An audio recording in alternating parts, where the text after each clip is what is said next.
FutureDad 6. Public speaking starts in private.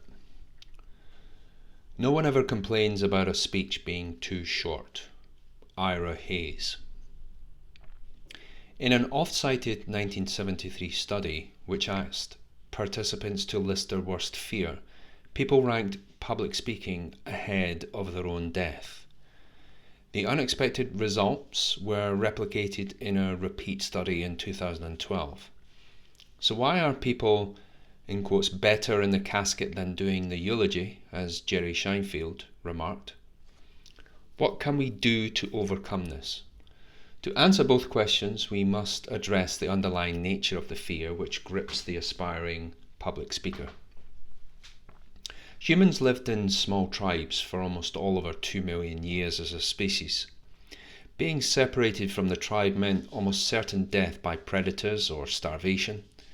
This has impacted us at a genetic level to have a visceral fear of rejection from our social group. Now, eons later, with the same evolutionary wiring, our psyche still considers social rejection life-threatening.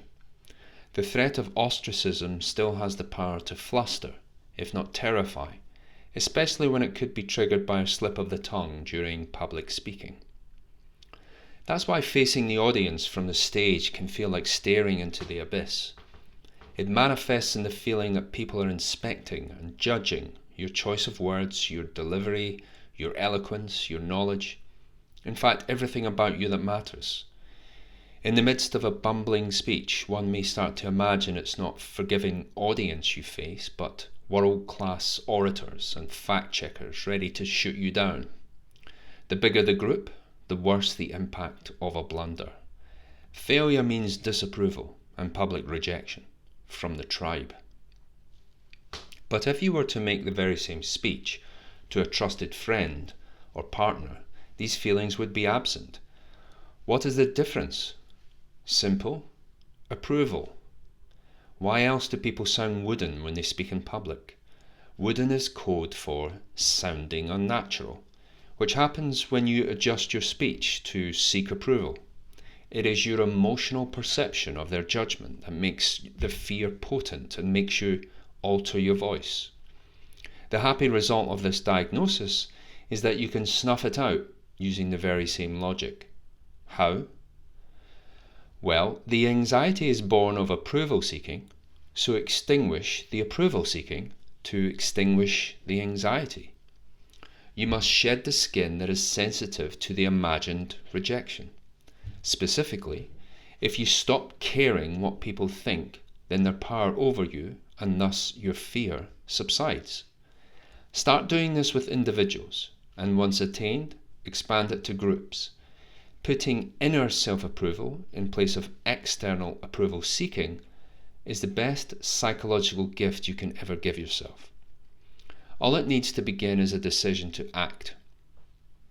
Read FutureDad 9, Superpowers 2, Stoicism, and FutureDad 8, Saying No is Positive, for guidance on how to get there. So now you're psychologically immune, how do you become more competent at the actual delivery? After all, just being immune to audience disapproval doesn't make the speech great on its own. The answer is simple. Practice. Practice until you know your material. That usually means you will need to practice at least 3 times without notes. Once you know your material well, the imposter syndrome fades. In my experience, when you know your material, public speaking fear remains when you emotionally permit it. Then, the happy consequence of having both knowledge of your material together with psychological immunity, you have completely overcome the primary fear of public rejection. But you must have both, and there are no shortcuts. Now to our vital communication technique. At the beginning, speak slowly. The audience is not attuned to your style yet, so you can take liberties with their patience. You can speak much more slowly than you would normally. In FutureDad 5, Study is Physical, I discuss how it takes 6 minutes before your brain is in the right gear to ingest new knowledge. The pre-zone. There is a similar period for public speaking before your mental wheels are turning smoothly on their axes. Don't sabotage this crucial period of adjustment by yammering. You will not get there quickly by talking faster, in the same way that you're not ready to exercise until you're properly warmed up. If you don't go slowly in the beginning, you will make mistakes. Any fear of rejection you have locked in the basement may then re-emerge. On to the question of whether to use keynotes or to just read the speech. It's very easy. The latter is not a speech, it is just reading. Reading the speech will only help the first time, as training wheels to expose you to the eyes of a crowd. But it's misguided to rely on this short-term safety. Reading the speech does nothing to help your public speaking skills the next time or the 100th time. You can't build your pecs bench pressing with a foam barbell. You're building your strength and expertise, not hiding it. So feel the fear and do it anyway. In reality, if you've practiced and you speak slowly at first, you will not forget your speech. Last tip. Practice the speech to multiple friends or colleagues who don't care about hurting your feelings.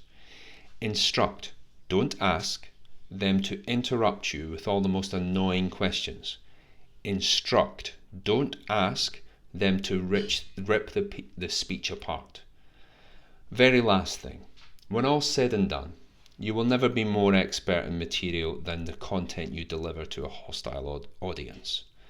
I talk about this in FutureDad 49, the confidence point system. To accelerate your subject matter expertise, seek out the opportunity to deliver your insight publicly. Bring it away from the stale and untested to the live and battle-hardened. As Mike Tyson said, everyone has a plan until they're punched in the face. You have to feel the punches and keep on going to be a great fighter. You have to feel the stares and keep on talking to be a great speaker. FutureDad.